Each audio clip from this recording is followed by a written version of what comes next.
नमस्कार, आप सभी का स्वागत है भाग्यम में। मैं हूं पंडित चंद्रशेखर शर्मा। दर्शकों, सबसे पहले हम बात करते हैं आज के दिन के पंचांग की। आज दिनांक है 23 अक्टूबर सन 2023। विक्रम संवत 2080 चल रहा है। आश्विन मास है, शुक्ल पक्ष है, शरद ऋतु है। तिथि आज की नवमी है और आज का वार है सोमवार। आज के नक्षत्र की बात करें तो श्रवण नक्षत्र शाम 5:14 तक है। आगे धनिष्ठा नक्षत्र रहेगा। योग शूल है शाम 6:52 तक। आगे गंड योग है और योग की दृष्टि से आज का दिन लौकिक कार्यों के लिए कोई विशेष शुभ नहीं है। करण कौलव है शाम 5:46 तक। आगे गर करण रहेगा। सूर्योदय का समय दर्शकों सुबह 6:30 का था और सूर्यास्त का समय शाम 5:51 का है। आज का राहु काल सुबह 7:30 से सुबह 9 बजे के बीच रहेगा। इसे टाल दीजिएगा। इसमें कोई शुभ कार्य, लंबी यात्रा नहीं करनी है। लेकिन सुबह सुबह जो ये राहु काल आता है, इसमें भगवती का स्मरण करें, यानी दुर्गा नाम स्मरण करें या दुर्गा शत नाम का स्मरण करें तो राहु की पीड़ाओं से मुक्ति मिलती है। अभिजीत मुहूर्त आज 11:48 से दोपहर 12:33 के बीच में। दिन में 4 बार दुष्ट मुहूर्त भी रहेंगे। इन्हें ध्यान से समझ के सूझबूझ से टाल दीजिएगा। ये है दोपहर 12:33, दोपहर 1:19, फिर दोपहर बाद 2:49 और 3:35। आज का दिशा शूल दर्शकों पूर्व दिशा में। तो पहली कोशिश तो यही कि पूर्व दिशा की यात्रा को टालें, लेकिन अगर अनिवार्य यात्रा है तो परिहार करके निकलें। परिहार बहुत सरल है। पूर्व की ओर मुख करें, सामने एक दर्पण रखें, उसमें अपने आप को देखकर 5 कदम पीछे चलें और इस दौरान अपने हृदय में भगवान श्री राम या अपने इष्ट का ध्यान करें, प्रार्थना करें और फिर इस यात्रा को आप शुरू करें। यात्रा बहुत ही अच्छी मंगलमय रहती है, इसमें कोई संशय नहीं। आज का शुभ समय दर्शकों, यानी आज के दिन का सदुपयोग करने का जो समय है वो है सुबह 9:30 से सुबह 10:45 तक, फिर दोपहर बाद 1:40 से शाम 5:50 तक। दोनों कालखंड बाकी पूरे दिन की अपेक्षा शुभ योग कारक है। तो अपना सदुपयोग करना हो, कोई अच्छा कार्य करना हो तो इन समय में कीजिएगा। आज की चंद्र राशि दर्शकों मकर है, यानी चंद्रमा मकर राशि से गोचर कर रहे हैं। अब बात करते हैं आज के दिन के नवरात्र पूजन की। आज के दिन नवरात्र की नवमी को हम पूजते हैं माँ दुर्गा के विशिष्ट स्वरूप सिद्धिदात्री को। साधना के 8 सोपानों को पार कर भक्त दुर्गा पूजा के 9वें दिन इनकी उपासना में प्रवेश करते हैं।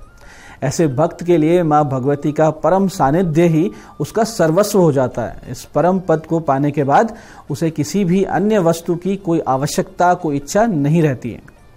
परम संतुष्ट भक्त संसार को अर्थहीन समझने लगता है और उसकी प्रीति माता के चरणों में दृढ़ हो जाती है। दर्शकों, मार्कंडेय पुराण के अनुसार अणिमा, महिमा, गरिमा, लघिमा, प्राप्ति, प्राकाम्य, ईशित्व और वशित्व, ये 8 सिद्धियां होती हैं और ये 8 सिद्धियां देने में ये भगवती सक्षम है। ये कमल पुष्प पे विराजमान पद्मासना है, सिंह रूढ़ा है, दाहिने हाथों में चक्र और गदा है, बाएं हाथों में शंख और कमल पुष्प है। नवमी के दिन यदि इन्हीं देवी की पूजा कर ली जाए तो व्यक्ति को सभी देवी स्वरूपों की पूजा का फल मिल जाया करता है। ये देवी त्रिपुर सुंदरी का ही स्वरूप है। ये कमलासना भी है और सिंह रूढ़ा भी है। इस दिन कमल के पुष्प पे बैठी हुई देवी सिद्धिदात्री का ध्यान करना चाहिए और विभिन्न प्रकार के सुगंधित पुष्प उनको अर्पित करना चाहिए। साथ ही साथ इस दिन देवी को शहद अर्पित करना चाहिए और ओम सिद्धिदात्री देव्ये नमः, ओम सिद्धिदात्री देव्ये नमः इस मंत्र का सतत जाप करना चाहिए। माता का ध्यान करें तो कुछ इस प्रकार करें कि सिद्ध गंधर्व यक्षादेर सुरेरम मरेरपी सेव्यमाना सदा भूयात सिद्धिदा सिद्धि दायिनी। इस प्रकार से भगवती का ध्यान करें, प्रार्थना करें और फिर माता का पूजन आप कुछ इस प्रकार करें। भगवती की पूजा शुरू करें उससे पहले आप कलश देवता और भगवान गणेश जी का पूजन रोजाना की तरह करें। यानी भगवान गणेश जी को पुष्प, अक्षत, रोली, मोली, चंदन ये सब अर्पित करके प्रसाद अर्पित करें, उन्हें आचमन करा दें और 5 सुपारी भेंट कर दें। इसके बाद कलश देवता का पूजन करें। साथ ही नवग्रह 16 मातृकाओं का पूजन करें। फिर भगवती सिद्धिदात्री की विधिवत पूजा आरंभ करें।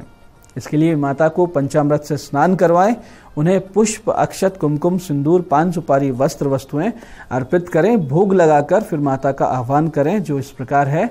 ओम भूर्भुवः स्वः सिद्धिदे इहा गच्छ इह तिष्ठ सिद्धिदाय नमः सिद्धिदाम आह्व्यामि स्थापयामि नमः पाद्यादिभिः पूजनम विधाय ओम दुर्गमे दुस्तरे कार्ये भव दुर्ग विनाशिनी पूजयामी सदा भक्तया दुर्गाम दुर्गति नाशिनी। इस प्रकार से भगवती का आह्वान करें।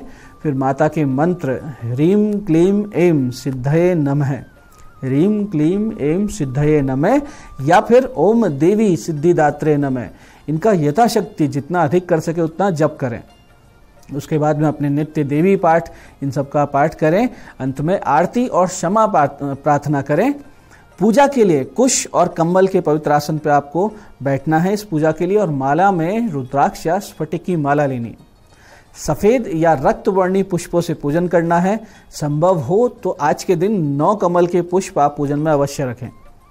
इस दिन नैवेद्य में खीर और हलवे का प्रसाद और श्रीफल चढ़ाने का बहुत ही विशिष्ट विधान है, तथा विधि विधान से पूजा करने के बाद में हवन भी आपको निश्चित रूप से करना चाहिए।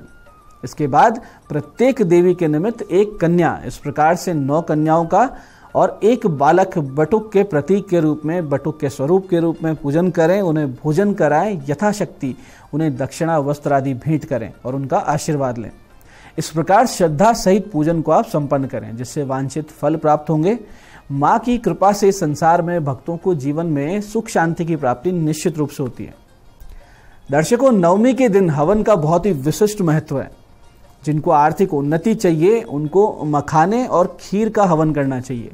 अगर आप कर्ज से परेशान हैं और कर्ज से मुक्ति चाहिए तो घी और खीले का होम करें और माता दुर्गा के 32 नामों की 32 आहुतियां दे दें।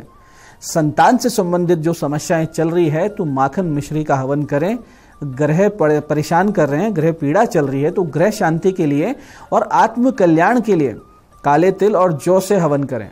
और अगर सर्व सिद्धि की इच्छा है कि सब कुछ अच्छा चलता रहे मेरे साथ, तो इस दिन खांड, घी, गेहूं, शहद, जौ, तिल, बिल्व पत्र, नारियल, दाख और कदम इन सबको मिलाकर सामग्री बनाकर इसका होम करें। तो माता के सभी 9 स्वरूपों की बहुत ही विशिष्ट कृपा होती है और सर्व सिद्धि प्राप्त होती है। दर्शकों, ग्रहों की विपरीत चाल से हताश निराश हो चुके जातक, हर दिशा से जिन्हें असफलता प्राप्त हो रही हो, हर प्रयास विफलता का परिणाम लेके आ रहे हो और जिनका मनोबल पूरी तरीके से डगमगा चुका हो, वो सब माता सिद्धिदात्री का विधिवत पूजन करें और फिर आज इस विशिष्ट मंत्र का जप आज से शुरू करें और नियमित इसको कुछ दिनों तक करते रहें। मंत्र इस प्रकार है, ध्यान से समझिएगा। शरणागत दीनार्थ परित्राण परायणे सर्वस्यार्ति हरे देवी नारायणी नमोस्तुते। शरणागत दीनार्थ परित्राण परायणे सर्वस्यार्ति हरे देवी नारायणी नमोस्तुते। इस मंत्र के जप से पहले गणेश जी का, शिव जी का सामान्य पूजन अवश्य करें और फिर ध्यान पूजन के उपरांत इस मंत्र की कम से कम 1 माला का जाप, और अधिक कर सके तो बहुत अच्छा है, आपकी क्षमता के अनुसार करें और इस मंत्र का चमत्कार अपने जीवन में देखें। दर्शकों, बहुत से विवाह योग्य युवकों को भी अच्छे रिश्ते नहीं मिलते हैं या उनके विवाह में अवांछित विलंब हो जाते हैं और आजकल विवाह टूटने के भी बहुत मामले हो रहे हैं। तो ऐसे में जो अविवाहित युवक हैं उनको चाहिए कि वो सभी इस दिन माता सिद्धिदात्री का पंचोपचार से पूजन करें, शिवालय जाके माता पार्वती को वस्त्र भेंट करें और प्रणाम करके इस मंत्र का जाप नियमित रूप से आज से शुरू करें। मंत्र ध्यान से समझिएगा। मंत्र इस प्रकार है, पत्नी मनोरमाम देही मनोवृत्तानुसारिणीम तारिणी दुर्ग संसार सागरस्य कुलोद्भवाम। नित्य 1 माला प्रतिदिन का जाप बहुत ही जल्दी एक अनुकूल जीवन साथी आपके जीवन में अवश्य ले आएगा। दर्शकों, औषधियों में सिद्धिदात्री का अधिकार शतावरी पे हुआ करता है। शतावरी, जिसे नारायणी भी कहते हैं, शतावरी बुद्धि, बल और तेज के लिए बहुत ही उत्तम औषधि है। रक्त विकार शांत करती है, वात पित्त शोध नाशक है, हृदय को बल देती है और अपने आप में महाऔषधि है। नियम पूर्वक सेवन करेंगे बहुत जल्दी कष्टों से निकलेंगे। और स्त्रियों के लिए तो ये औषधि अमृत के समान है। छोटे बच्चों की माताओं जिनके बालक दूध के लिए माता पर आश्रित हैं, उनके लिए औषधि बहुत अच्छी रहती है, उन्हें सेवन करनी चाहिए। रक्त विकार से पीड़ित हैं, वात पित्त से पीड़ित हैं, उनके लिए भी माता सिद्धिदात्री की आराधना और शतावरी का सेवन बहुत ही अच्छा रहता है। ज्योतिष की दृष्टि से देखें तो भगवती का जो 9वां स्वरूप सिद्धिदात्री है, ये केतु ग्रह को नियंत्रित करता है। केतु ग्रह जिनकी अगर विपरीत दशा चले तो बिल्कुल आदमी पागल सा हो जाता है। तो इनकी पूजा करेंगे तो केतु के दुष्प्रभाव से राहत मिलेगी। केतु ग्रह अपने आप में एक विच्छेद कारक ग्रह है। स्थान भी छुड़वा देता है, रिश्ते तोड़वा देता है और व्यक्ति को मानसिक रूप से अस्थिर कर देता है। आज आप माता सिद्धिदात्री के पूजन के साथ साथ भगवान गणेश जी की विशेष पूजा उपासना केतु ग्रह के दोषों से निवृत्ति पाने के लिए करें। इसके लिए आप ऐसा करें कि एक ध्वजा गणेश जी के मंदिर में ले आके अर्पित करें। साथ ही गणेश द्वादश नाम स्तोत्र के 12 पाठ और गणेश शतनाम स्तोत्र के 11 पाठ केतु ग्रह की शांति के संकल्प के साथ गणेश जी के मंदिर में बैठकर करें। ऐसे ही बहुत से लोग जो आर्थिक रूप से बहुत ज़्यादा टूट चुके हैं, हर ओर से काम धंधे में लगातार नुकसान उठा रहे हैं, उनको चाहिए कि आज भगवान श्री राम के एक विशिष्ट मंत्र का सविधि अनुष्ठान पूरा करें, जो कि इतना सटीक है कि यदि किसी ने पूरे विधि विधान से कर लिया तो उसकी आर्थिक स्थिति को ठीक होने से कोई भी नहीं रोक सकता है।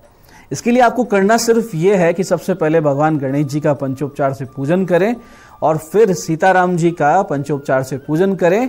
अपनी पीड़ा, अपनी समस्या आज उनको अच्छे से बोलें कि मेरी आर्थिक स्थिति सुधारिए, मुझे समस्याओं से बाहर लाइए और अपनी शरण में लीजिए। इस प्रकार से निवेदन करके इस मंत्र को 21 माला आज से आपको शुरू करना है। मंत्र जाप 2 महीना अगर आपने कर लिया, 21 अगर पूरी नहीं कर पाते हैं तो आप 11 माला कीजिए। आज 21 माला पूरी करें और फिर देखें कैसे आपका जीवन बदलता है। मंत्र इस प्रकार है, ओम आपदाम पहरतारम दातारम सर्व संपदाम लोकाभिरामम श्रीरामम भूयो भूयो नमाम्यहम। तो इस मंत्र की आप आज 21 माला करें, कल से आप चाहे 11 या 5 माला करें, 2-2.5 महीने करेंगे, चमत्कार देखेंगे। एक विशेष बात जो पिछले 8 दिन से आपको बता रहे हैं कि ये सारी पूजाओं के अंत में क्षमा याचना अवश्य करें, बहुत महत्वपूर्ण है। अपने पाठ जब सब पूरे होने पे कहें कि ओम यदक्षरम परिभ्रष्टम मात्राहीनम च यद भवेत तत्सर्वम क्षम्यताम देवी प्रसीद परमेश्वरी, ये कहकर भगवती को दंडवत प्रणाम करें। इस प्रकार से नवमी का सिद्धिदात्री पूजन साधन आप सब शुद्धता से, श्रद्धा से करें और माता भगवती आप सब पर कृपा करें, करुणा प्रेम बनाए रखें, आपकी साधना को पूर्णता प्रदान कर आने वाले समय में आपको सदैव मार्गदर्शन करती रहें और आप सदैव सद्मार्ग पर स्थित होकर राष्ट्र, धर्म और संस्कृति के ध्वजवाहक बने रहें। इस मंगल कामना के साथ आज के इस विशिष्ट कार्यक्रम में इतना ही। मैं पंडित चंद्रशेखर शर्मा ये आशा करता हूं कि साधना का ये 9वां सोपान आप बहुत ही सफलता से पूरा करेंगे और आगे से आगे भगवती की स्नेह छाया में बढ़ते रहेंगे। कार्यक्रम में बने रहने के लिए बहुत बहुत साधुवाद। भगवती आप सबका कल्याण करे। जय आदिशक्ति।